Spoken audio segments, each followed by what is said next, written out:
నా పేరు Yadav Reddy, దోమమండల్ PSCS chairman. Revanth Reddy పరిపాలన బ్రహ్మాండంగా ఉంది. ఇంతకుముందు రాజశేఖర రెడ్డి పరిపాలన కన్నా ఇంకో 10 మార్కులు ఎక్కువనే ఉన్నాయి రేవంత్ రెడ్డి అన్నకు. అయితే రుణమాఫీ 85% అయిపోయింది. సన్న బియ్యం ఇస్తున్నాడు. మరి డాక్రా మహిళలకు కూడా చేయూతని అందించి పావలా వడ్డీ మొన్ననే తెలంగాణ టోటల్ ఇచ్చిండు. ప్రతి ఒక్క మహిళను కోటీశ్వరాలు చేయాలని ఒక సంకల్పం పెట్టుకున్నాడు.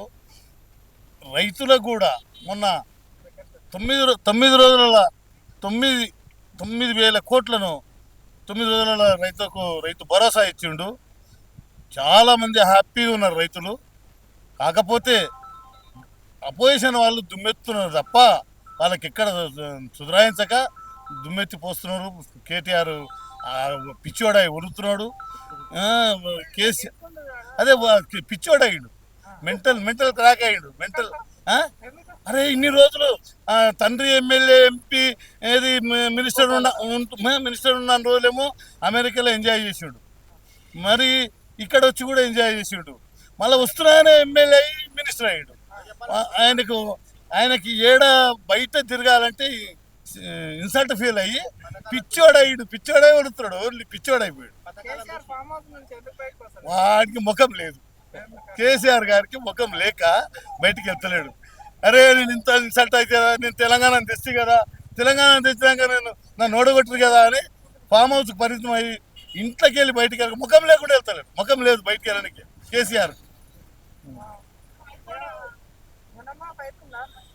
రుణమాఫీ 85% అయింది, ఒక 10% కాలే. మా గ్రామంలో 15 ఇండ్లు స్టార్ట్ అయినాయి. బేస్మెంట్ బిల్ వచ్చింది. మరి మా గ్రామానికి 3,70,00,000 రూపాయలు రుణమాఫీ కూడా వచ్చింది. 3,70,00,000. మాతో 1000 ఓట్లే ఉన్నాయి.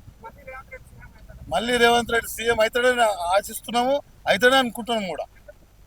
అరే ఆయన చేసే పనులు అన్నీ బాగున్నాయి, అవుతాడు. ఎందుకంటే ఆయన చేసే పనులు ఏవి అసలు ఇంత కష్టంలో ఉన్న సంసారాన్ని మంచిగా నెట్టుకొస్తున్నాడంటే దాన్ని వాస్తవంగా నేను కూడా ఒక ఇంటి సంసారానికి పెద్ద మనిషిని. అప్పులున్న సంసారాన్ని నిలదొక్కొని అందరినీ పిల్లలు చదివిస్తున్నాము, అందరికీ పెళ్లిళ్ళు చేస్తున్నాము, అన్ని విధాలు చేస్తున్నాము. మా ఇంటి ఇట్లా సంసారం ఎట్లా మన స్టేట్ అట్లా వెళ్తున్నాడు, అందరూ చూసుకుంటున్నాడు. Subscribe us and press the bell icon for more interesting updates.